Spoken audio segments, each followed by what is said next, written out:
चलो देखिए, hello everyone, welcome you all at Lokesh sir unlimited study zone. देखिए अब हमारा लास्ट डेरिवेशन है इस चैप्टर का एक तरीके से, और इसका नाम है द्रव में डुबाए जाने पर लेंस की फोकस दूरी में परिवर्तन। ऐसे बहुत सारे सवाल आप देख रहे होंगे अभी जब आप दिग्दर्शिका परीक्षा, बोध परीक्षा अध्ययन और अन्य बुक लगा रहे हैं कि किसी लेंस को द्रव में डुबा दिया जाता है, फलाने लिक्विड में डुबा दिया जाता है, तो उसकी फोकस दूरी में क्या परिवर्तन आएगा, है ना जी। तो आइए देखते हैं क्या फोकस दूरी में परिवर्तन आएगा। दो सीन देखने हैं आपको। पहला सीन ये है कि अपवर्तन जो हो रहा है वो हवा से ग्लास में हो रहा है।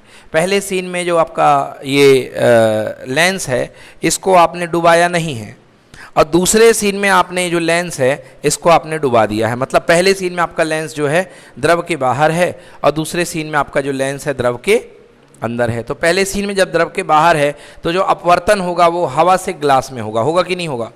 हवा से ग्लास में होगा। कल मैंने आपको फॉर्मूला लिखाया है, कॉपी के पन्ने पलट के देखना चाहें देख लें। 1/4 फोकल लेंथ 1/f बराबर म्यू माइनस 1। म्यू मतलब ए म्यू जी, जिस माध्यम से किरण चली, जिस तरफ चली, ए म्यू जी। तो फिलहाल यहाँ कहाँ से चल रही है? एयर से ग्लास में। तो म्यू का मतलब क्या होगा? ए म्यू जी 1/r1 माइनस 1/r2। ये कल डेरिवेशन कराया था, याद है सभी को? हाँ ठीक है। 1/f equal to A mu G minus 1 1/r1 minus 1/r2। ठीक है, लेंस निर्माता का सूत्र यही था, याद कीजिए। चलिए अब ये देखिए, फोकस दूरी है, ये फोकस दूरी धनात्मक होगी। ये फोकस दूरी क्या होगी? कारण इसलिए धनात्मक होगी भाई साहब कि ए म्यू जी का मतलब होता है म्यू जी अपॉन म्यू ए, हाँ या ना। म्यू जी मतलब सघन माध्यम। सघन माध्यम का अपवर्तनांक 1 से ज़्यादा होता है, लगभग 1.5 1.3 जो भी है, और ए का नंबर क्या होता है? 1। म्यू ए का मतलब क्या होता है? 1। मतलब ये भी क्या हो गया? धनात्मक। और 1 से बड़ा, है ना भैया? 1 से बड़ा। 1 से बड़े में से 1 माइनस करोगे तो क्या आएगा? धनात्मक। क्या आएगा? धनात्मक। 1/r1 1/r1 मतलब r1 मतलब ये हिस्सा L1, ये हिस्सा R1 इस तरफ होगा, हाँ या ना। तो R1 ये भी क्या होगा बेटा? बोलो धनात्मक। क्या होगा? धनात्मक। Minus 1/r2। R2 किस तरफ होगा? इस तरफ होगा कि नहीं होगा? और मूल बिंदु से इधर चलने वाली दूरी क्या ली जाती है? ऋणात्मक। तो एक ऋणात्मक और ऊपर से और ऋणात्मक, क्या हो गया भैया? धनात्मक। मतलब मेरे कहने का मतलब ये है कि ये जो आपके पास ब्रैकेट है ये हर हालत में क्या आना है? धनात्मक ही आना है। समझ में आया?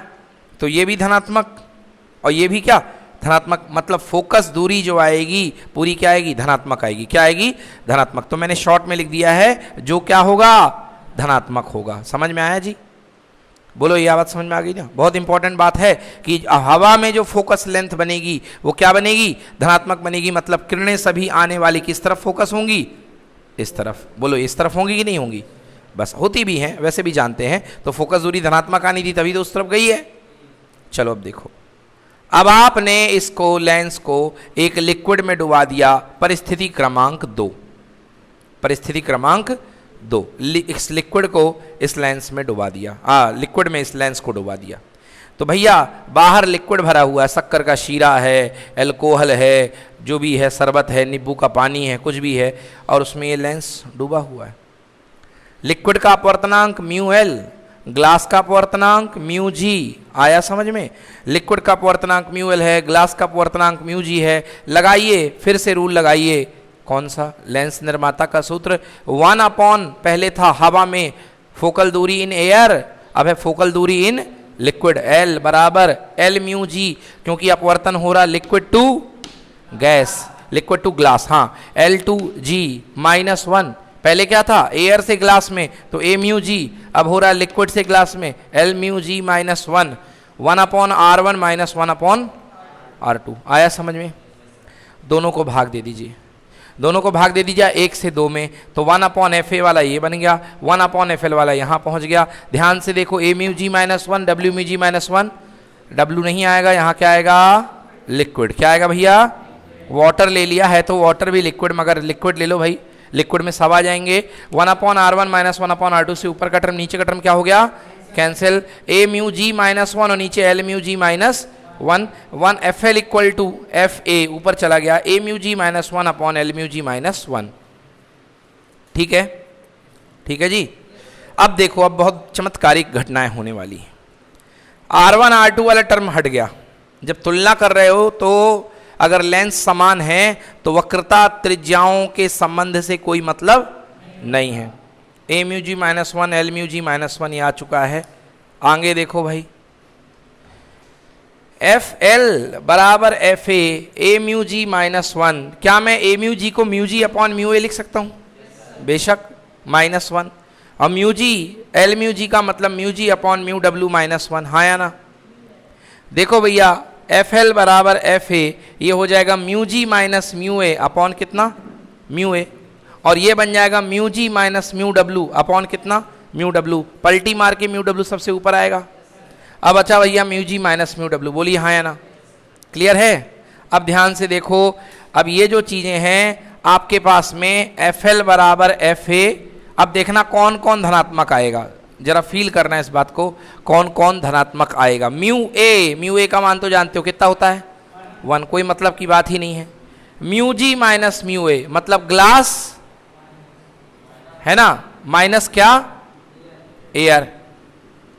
ग्लास माइनस क्या? एयर। और ग्लास का अपवर्तनांक एयर के अपवर्तनांक से क्या होता है? ज्यादा। मतलब ये चीज हम हमेशा धनात्मक, ये भी धनात्मक। एक म्यू लिक्विड, वाटर कर दिया गलती से, सब जगह लिक्विड कर लो भैया, ये लिक्विड हो गया। हाँ ठीक है, अब सही है। म्यू लिक्विड था ना, है ना? म्यू लिक्विड, ये भी क्या होगा? धनात्मक। अकेला अपवर्तनांक क्या होता है? मगर अब भैया लास्ट में देखिए mu G minus mu L, ये फंसा है। मतलब mu G minus mu A भी धनात्मक, म्यू ए भी धनात्मक, और म्यू एल भी अपने आप में क्या? धनात्मक। क्योंकि किसी का निरपेक्ष अपवर्तनांक कभी ऋणात्मक नहीं होता है, सभी का सापेक्ष, सभी का निरपेक्ष अपवर्तनांक जो होता है वो क्या होता है? धनात्मक। मगर आप दो अपवर्तनांक को घटा रहे हो तो आ सकता है। अगर विरल से सघन को घटाओगे तो आंसर क्या आएगा? माइनस, क्योंकि विरल का अपवर्तनांक कम होता है सघन का अपवर्तनांक। और अगर सघन से विरल को घटाओगे तो आंसर क्या आएगा? धनात्मक। तो अब यहां पर आप यही कर रहे हो कि mu G minus mu L. अब इसमें 3 केस बनेंगे। मतलब ग्लास के अपवर्तनांक से तरल के अपवर्तनांक को, लिक्विड के अपवर्तनांक को घटा रहे हो तो 3 केस बनेंगे। पहला कि क्या जो म्यू जी है वो म्यू एल से बड़ा है, मतलब ग्लास का घनापन उसके अंदर के लिक्विड के घनेपन से ज्यादा है कि नहीं है? ग्लास का घनापन लिक्विड के घनेपन से, अगर ग्लास का घनापन लिक्विड के घनेपन से ज्यादा आएगा तो mu G minus mu L, बड़े में से छोटा माइनस करोगे क्या आएगा? धनात्मक। क्या आएगा? और ये पूरा पॉजिटिव हो गया तो ये एफ ए भी पॉजिटिव है, अंदर भी पॉजिटिव, पॉजिटिव इंटू पॉजिटिव बराबर पॉजिटिव। मतलब कि फोकल लेंथ क्या आएगी? धनात्मक। मतलब जो दिया गया उत्तल लेंस है वो उत्तल ही रहेगा। क्या रहेगा? उत्तल ही रहेगा। कब? जब ग्लास गाढ़ा और लिक्विड पतला। बोलो जी, ग्लास गाढ़ा और लिक्विड, उल्टा बोल गया, सही बोल गया। ग्लास गाढ़ा है, म्यू जी गाढ़ा है और लिक्विड पतला है। ग्लास का अपवर्तनांक ज्यादा है और लिक्विड का अपवर्तनांक कम है। अब आइए देखते हैं दूसरा केस। अगर ग्लास का अपवर्तनांक कम है और लिक्विड, यानी गलती से वाटर कर दिया हूं, डब्ल्यू का वैल्यू कर लो।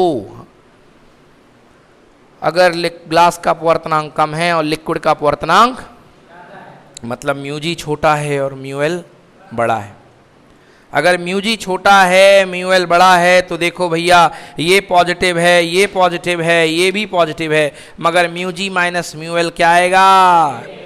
मतलब यदि ग्लास हो गया हल्का और माध्यम हो गया गाढ़ा, ग्लास हो गया हल्का, ग्लास मतलब लेंस का पदार्थ हो गया हल्का और माध्यम हो गया गाढ़ा, बाहर का माध्यम देखो लिक्विड ज्यादा हो गया है, तो फोकल लेंथ क्या आएगी? ऋणात्मक फोकल लेंथ किसकी? उत्तल की कि अवतल की? मतलब लेंस किसके जैसे व्यवहार करेगा? समझ में आया? अब याद करो, पानी में बनने वाला हवा का बुलबुला, भैया बाहर है लिक्विड, बोलो हाँ, पानी, अंदर है एयर, बोलो हाँ, बाहर गाढ़ा है अंदर पतला है, लेंस जो बनेगा वो कैसा बनेगा? अवतल। कैसा बनेगा? अवतल, क्योंकि बाहर का माध्यम स्ट्रांग है, अंदर का माध्यम कम है। हाँ या ना। तो म्यू जी जो है यहाँ पर, म्यू जी मतलब ग्लास का माध्यम, जहाँ ग्लास होना था वो कम कम हो गया, हाँ या ना। ग्लास होना था मगर अब हवा का ग्लास है, तो हवा के ग्लास का अपवर्तनांक क्या होगा, कम। और बाहर का माध्यम में लिक्विड पानी भरा है तो अपवर्तनांक क्या होगा, ज्यादा। समझ में आया। तो कौन सा लेंस व्यवहार करेगा, अवतल। तो जल में वायु का बुलबुला किस लेंस की भांति व्यवहार करता है, क्योंकि इसकी फोकल दूरी क्या होती है, ऋणात्मक। क्या होती है, ऋणात्मक। ठीक है, हाँ भाई ठीक है। चलो ये डिजिट देखते रहना, ठीक है ना, वही है महत्वपूर्ण। अगला लास्ट वाला पॉइंट, लास्ट वाला पॉइंट है भैया, दोनों बराबर हो गया। दोनों क्या हो गया, बराबर हो गया। आपने कांच के पदार्थ के लेंस को ऐसे लिक्विड में डाला, शक्कर के सीरे में डाला कि कांच का पदार्थ का अपवर्तनांक भी 1.5 और शक्कर के सीरे का अपवर्तनांक भी कितना, ऐसा सीरा बनाया शक्कर का कि गाढ़ा हो गया और अपवर्तनांक कितना, 1.5। आइए दोनों के अपवर्तनांक बराबर हैं, बोलो हाँ। दोनों के अपवर्तनांक बराबर हैं तो ये दोनों सेम टू सेम हुए कि नहीं हुए, हो गए ना सेम टू सेम। और सेम टू सेम चीजें क्या हो जाएंगी, कैंसिल, जीरो, हाँ या ना। सेम टू सेम चीजें क्या हो जाएंगी, कैंसिल यानी जीरो। मतलब Fl बराबर कितना, यहाँ पे अपॉन में zero and something upon zero बराबर इन्फिनिटी। मतलब लिक्विड में फोकस दूरी कहाँ होगी, अनंत पे। फिर मिलेंगे, हाँ या ना, अनंत पे। मतलब किरणें कभी फोकस नहीं होगी। मतलब यदि लिक्विड ऐसा है कि इसका अपवर्तनांक इसके बराबर है तो किसकी तरह व्यवहार करेगा, पारदर्शी माध्यम के जैसा। किसके जैसा, पारदर्शी माध्यम के जैसा। और किरणें सीधे निकल जाएंगी, ऐसा लगेगा जैसे कोई कांच की पट्टिका रखी हुई है, कोई लेंस नहीं रखा हुआ है। समझ में आया। तो भैया देखा आपने चमत्कारिक बात क्या थी, अगर अंदर का माध्यम ज्यादा और बाहर का माध्यम कम तो कैसा लेंस, उत्तल।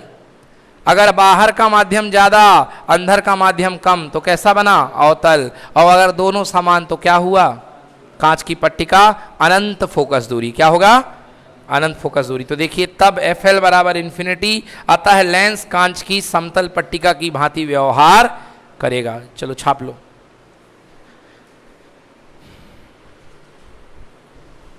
हाँ इसको सुधार कर लीजिए। म्यू जी बराबर म्यू वाटर नहीं है, वाटर पे नहीं खेल रहे हैं, लिक्विड पे खेल रहे हैं। मर्जी आपकी, जो लिक्विड रखना हो रख दीजिए हैं। म्यू जी बराबर म्यू एल।